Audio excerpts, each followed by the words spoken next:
Hi, I was playing around with glitches in signals for another thing, which I might see a future video on, but I thought it'd be interesting to actually show you the glitch capture capabilities or pulse capture capabilities of modern scopes and actually compare them and see how useful they are. Or you might have seen one just pop up there. Well, there it is again. What I've got is I'm just feeding in a pseudo-random 1 megabit per second signal, a square wave digital signal into this, and it's got a random glitch, both positive, like going from the negative going up like this, and also from the positive going down like this, at about 1.5 volts or something like that. And it's doing those random glitches about every 15 milliseconds. And unfortunately, glitches are something that you might actually encounter sooner or later if Murphy's going to bite you on the backside. Now, sometimes you'll just see like a glitch, like something like just pop up on the screen, or briefly, I think I saw it there,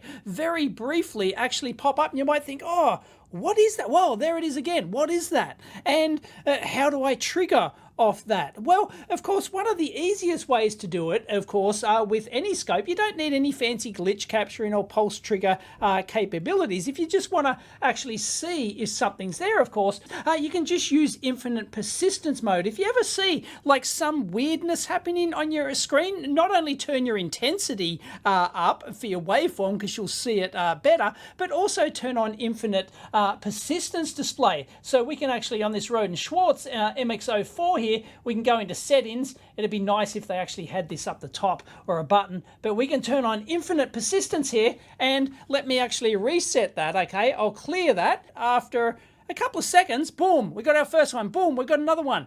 Boom, there's one over here.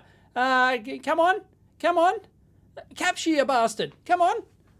Whoa, we haven't got one for a while yet. Hang on, they'll come in bursts. No pun intended, here all week. Anyway, you can see how that we're actually capturing these glitches there, because this just builds up. This display doesn't clear itself, so it builds up over time, and you can get a picture of these actual runt pulses. Now, how often can we expect to actually see these things? Well, we can kind of sort of calculate this. So what we know is our time base here is 1 microsecond per division. Okay, we've got 10 divisions across the screen. That means we have an effective display capture window here of 10 microseconds wide. Now, as I said before, that these pulses are appearing every 15 milliseconds. So that's quite infrequent when you've only got like a window, like a sample window that's 10 microseconds wide. So if you divide 15 milliseconds by 10 microseconds, you actually get 1500. So if we reset our persistence here, we can only expect to actually capture this glitch like that every 1500 captures of this entire display. Now, of course, your scope's going to have a waveform updates per second. You know, how many waveform updates per second, which changes based on the current time base and the current memory depth. And the good thing about the Rohde Schwarz MXO is we can actually see this. We can go into speed down here, and we can actually measure, and we can see the waveform update rate here, which is about, let's call it 720 waveform updates per second. So if our scope is capturing one of these 10 microsecond windows at a rate of 730 odd per second, well, we can expect it on average to capture one of those glitches about every 2 seconds or so. And if we clear it, if we wait a couple of seconds, boom, we got one. Wait another couple of seconds. Of course, it's going to be more like it's going to be random because there's some blind time in there. Boom, about every 2 seconds. So you can actually, you can run the numbers on this if you know your acquisitions per second or your waveform update speed. In most scopes, you can actually get that from the trigger output. You can measure it on an external frequency counter. This is the only scope I've got that actually tells me, the scope actually tells me itself on screen how many waveform updates per second. But that's pretty cool, huh? We can actually estimate that. So I've got a DaveCAD here to illustrate that. You can see that basically our pulses are happening every 15 milliseconds here, but basically because we're triggering wherever, because there's, it's a very fast trigger rate, but we're only capturing, this screen here represents only a 10 microsecond capture window, as it's called, and really your odds of actually capturing one of those glitches, which are essentially like just moving randomly, even though they are a fixed 15 milliseconds apart.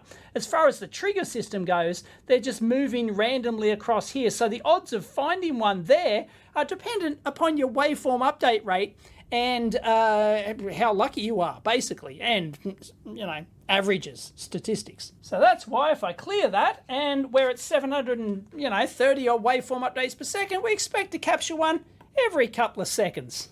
Cool, huh? But the next question is, how do we actually trigger off one of these? That's where it gets a bit more interesting and where your modern scopes have features to actually do this. And the other thing to remember is this has nothing to do with trigger level, right? If I set my trigger level right in the middle there, okay, we will still capture those because it's got nothing to do with triggering. It's just because, as I said, they're essentially just randomly wandering in the trigger sequence. So we don't even have to set our trigger level. You can see that we're never triggering off actually one of these things. So trigger has nothing to do with it essentially in this particular case, although your mileage may vary. So modern scopes like this Rohde and Schwarz MX04, they will actually have glitch capture capabilities. So let's actually turn off, okay, so we know our glitch is happening there, okay? We've captured it with our persistence view here, so we know we can go in there with our cursors or just eyeball measure that. So we know the pulse width that is happening here. We know the signal level roughly, so, you know, 1 division up would be a nice trigger level for that. 1 division down would be a nice trigger level for that, for example. So if we know the pulse width and we know the trigger level, we can use glitch or pulse capture. It depends on the manufacturer. They might call it something different. So let's turn off the infinite persistence display there, and we're back to here. And as you can see, like, we will very rarely, oh, whoa, we got one over there. So if we want to trigger off that, we go up to trigger here, and then we can choose the trigger type, and this actually has glitch capture here. Now, of course, you can do runt and width, and they're different styles of trigger, but glitch is essentially a pulse width type thing. Now, let's actually set this up, and you can see there's something in the middle here as well. So there's something going on. We're already triggering off something there. Right, so what we want to do is actually set our trigger level here, which you can like set here or just use your regular trigger level. Let's try and capture on one of those bottom ones. So about a division up. We can either choose shorter or longer. We want the shorter option because it's a short pulse. And then we can set the pulse width. Right, so we want to set that pulse width just above where we think it is there, okay? Let's just say 70 nanoseconds or thereabouts, and we're triggering off that thing perfectly, okay? Oh, I forgot to mention we're actually in normal trigger mode here, okay? And we can actually do that same thing for the positive glitch up here, okay? We can set our trigger level up to here, and boom, we're getting that, but we probably want to set that to negative going now, and bingo, we are now triggering on that actual glitch there. Neat, huh? Now, because we're actually triggering off this glitch here, we're not just randomly wandering through this window back and forth like we were before, essentially. Because we're triggering on, we expect more than a couple of times waveform updates per second. And you can see we're actually getting that. We can see here, it's actually 30, 35, maybe waveform updates per second. So now we're actually capturing that, because once we've captured it, it'll rearm and then we'll capture it again. We will capture that more frequently than when it was just randomly wandering through here. So we're getting that's why we're getting a faster waveform updates per second there. Now, this is actually glitch capture because we're essentially doing, what that means is we're doing pulse capture. That's why on a lot of scopes it'll be called pulse capture, because we're specifying the actual, the pulse width range in here, either shorter, either lower or more than a certain value. But because it's based on signal level as well, we can actually use runt capture as well to do this. So this basically, instead of working on a horizontal, it works on a vertical basis. I've been calling this a glitch, but what this is actually, in this particular scenario, is actually a classic Runt pulse. So what a Runt pulse is that you can see that the normal signal level, like it's a TTL type signal level, 5 volts, 3.3 or whatever, right, digital signal, but a Runt pulse means that it only goes up a certain amount of way and doesn't reach the upper digital threshold, because if you know about digital logic, they have upper and lower thresholds before they're actually recognized as a logic 1 or a logic 0. So a Runt pulse actually doesn't go all the way up to the second threshold. So you can actually do, and modern scopes actually have also Runt triggering, so that is one of the options there. So we can choose Runt triggering like this, and then we've got an upper level like this. So we set our upper level like that, so it might be up here, for example, and our lower level, so it was right down at the lower level down there, so it transitions through one level, but it doesn't transition through the other level. So you can see those two levels. It transitions through one but doesn't go through the other, and that's the definition of a Runt pulse. And then we can do range here. We can just longer, shorter, within, outside, or we can do this automatic find level. Let's see if we can do this. Okay, boom, there it is. It automatically found it. Very cool. And you'll see that if I choose the upper limit there and I go below the Runt value right in there, it's not going to actually capture that. It's stopped capturing. It's actually frozen. So if I actually clear that there, you'll find that we won't actually capture that. It's only when we go above that level, boom, that we start to capture that. So, but either Runt or glitch capture, in this case, works. And I know what you're thinking, Dave, I can capture this using the fancy history mode of this MX-04 scope. Well, yeah, not really. It's going to be based on luck and that sliding window and the odds of actually capturing it like we saw before. So if I stop this, okay, yeah, we can go into history mode. And over here, we've got 16,000 acquisitions here. And you can go through them one by one until you try and find a glitch in there of all these waveform captures that it got. But you're going to be waiting there a long time. You're going to look through it like statistically, we've only looked through like 300 so far. We're going to have to look through a lot more than that before, on average, we're going to actually find one. We're going through pretty quick, so you could easily visually miss one. My Mark 1 eyeball might not actually see it, but you know, you might eventually get lucky and see one if you're patient enough. But based on the math we did before, you can only expect to capture it every like 1,500 waveform captures on average. So you could be there for a while. Of course, you can set it to auto scroll through, of course, at a certain speed, and you can just try not to blink. And good luck. But those two methods aren't the only ones you can use on this Rohde Schwarz scope. It's got another very cool mode, trigger mode, that I'll show you here, and you can see that we are actually capturing, but it's a slower update right there. There you go. But what we're actually using this time is what's called interval triggering here. So it's one of the very comprehensive, types of different triggering systems. Not every scope will actually have this. And we've got interval trigger. We can set it up shorter here, or we can set it longer within or outside. So it's extremely powerful. And we've set the trigger level to there, right? And then I've got the interval width set to 80 nanoseconds there. And of course, it's going to trigger on anything less than 80 nanoseconds.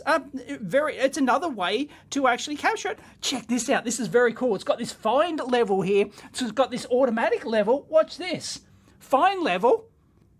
And boom. Look at that. We've captured on this middle one here, which is yet another glitch in here, like this, messages, booting. Oh, well, touchy-feely screens. So it's automatically found this glitch in here. This is absolutely fantastic. So as far as I know, this is the only scope I've got that will actually do that automatic detection capability and stuff like that. It's very cool. So I think that's quite specific to this scope. If you know of another one that can actually do that, leave it in the comments down below, but I just think that's fantastic. Okay, let's try another excellent modern oscilloscope here, the Siglent SDS2354X. I don't know, I was looking at it before and it was taken a while, but yeah, I think it's a slower waveform update rate. Might help if I turn my intensity up a bit. We might see it a bit better, but yeah, not quite. Oh yeah, got one. We got one. So if we go into our trigger mode here, we're the edge type, but we've got all these different types as well. You notice that it doesn't have, they don't call it glitch like that, but we can use pulse triggering here. It's got runt triggering and dropout and all sorts of things, but we should be able to do the same thing with pulse triggering.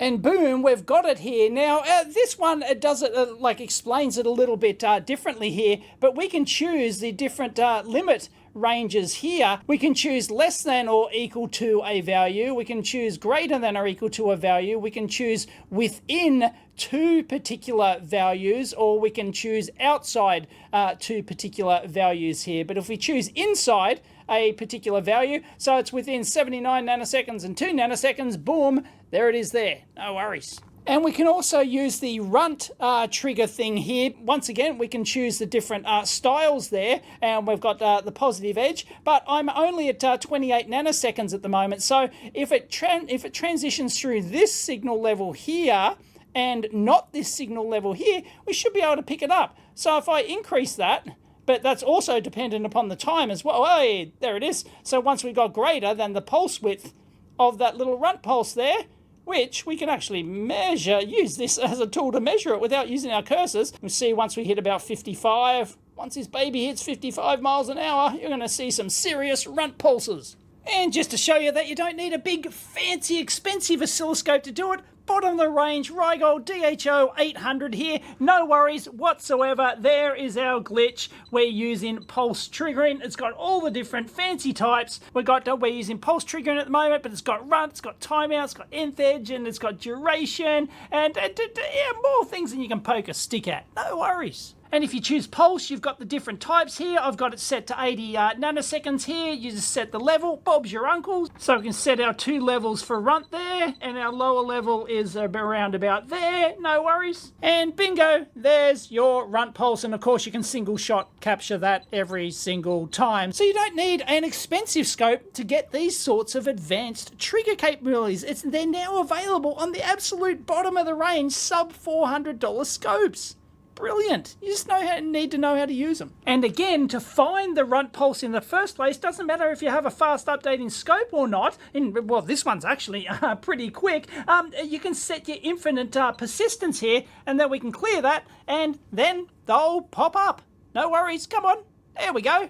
Not a problem. So you know that something's there, and then once you know something's there, you can then set up the requirements to trigger off it. And the classic Keysight 3000, you know this bad boy's going to do it. And we set it to pulse trigger here. Once again, we've got positive or negative. We've got the less than, greater than, or window. So you'll see that works just fine. And if I continually single shot capture that, you'll notice that really there is no synchronization between this runt pulse glitch and the actual edges of the waveform itself. So that's why it's kind of like free running, as you'd call it. There you go. So it practically corresponded with, you might not see it at all, because it might perfectly correspond with a rising or falling edge there. So you may not see it, but that's what happens when it's not actually synchronized with the actual main waveform itself. And that might actually technically make it harder to trigger off. And likewise, we can do runt triggering here. We've got all the usual suspects, and we can select our high and low signal levels.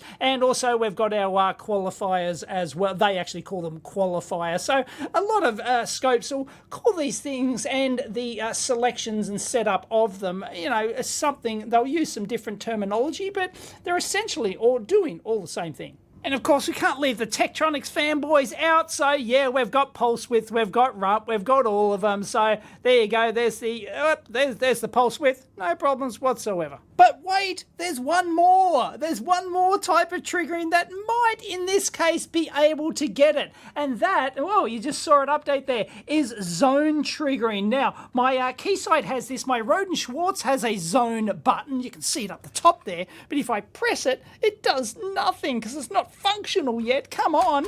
What are you doing? Anyway, yeah, you can actually set up, okay, so you can see I've actually I've drawn on the screen a zone there. there, and you see it's actually captured it twice. But the problem with zone triggering is that it's screen based, so you don't know. Oh, there we go. Did we get another one? You don't know where it's going to pop up on the window, so to speak, because remember, it's asynchronous. So what zone triggering can do, if you've got a stable trigger signal like this, then if we can actually set a zone in there where if anything goes like within that window, then it's going to trigger on it. So we can actually turn that on and we can draw. I've done it there. I've drawn a small window there, which is outside of where it would normally trigger, and it's just going to sit there and wait. So, and wait, and wait, and wait. And if you get lucky, but once again, oh, we got one. There you go. We got one. That actually happened because this actually shifted the trigger signal here, and the main signal was here, but it doesn't matter as long as it went through that window there. So we got another one. So if the glitch actually, either the glitch is in there or the actual signal is in there, then you can actually capture on that. And we've actually got the trigger level. We can actually turn it up so that it'll never trigger on the glitch. And we can just sit there waiting to see if the glitch actually actually comes up in there. But, you could be waiting a while. So technically it works, but it's not really the right tool for the job. And I can actually draw a little zone around that, okay? And then I can say it must intersect with that. But when I actually run it, you might think that it's triggering in there, but it's not. It's actually doing that because I'm still on Runt trigger mode. So don't get fooled by that. If I turn that back to regular edge triggering, we're back to the point where it's not going to actually do that. If we do single shot capture, okay, single shot capture, we're not going to actually get the pulse. It's just going to be like random. It intersects that zone, and that's not really what you want. So don't use zone trigger. Anyway, I hope you enjoyed that look at some more advanced trigger types in modern scopes. But you don't have to get an expensive one. Even the lower end ones have these days. And I hope you learned something from that. And if you did, please give it a big thumbs up. If you like these sorts of more advanced test equipment tutorials, please, thumbs it up. Leave it in the comments down below, and maybe we can do some more. And as always, you can comment on the EEVblog forum or down below. And I do have a new store as well, EEVblog.store, link down below, where you can help keep the blog alive by buying some stuff. Catch you next time.